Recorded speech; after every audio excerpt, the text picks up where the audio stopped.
Kahyangan. Digoncang asmara sang guru Minda, dewa tampanan gagah perkasa. Cintanya menembus awan, menancap di jantung bumi pasir bata. Cinta pada Purbasari, putri cantik nan jelita, yang telah mengisi setiap ruang sunyi dalam hatinya.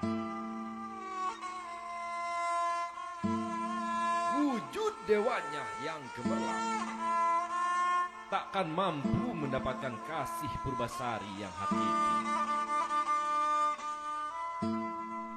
Ia harus turun dari langit yang suci menuju bumi yang penuh duka dan sengsara.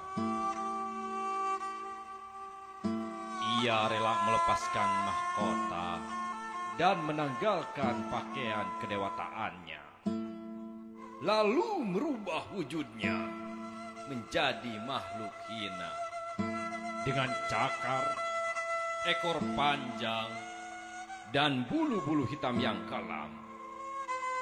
Ia lalu dikenal sebagai Lutung Kasarung.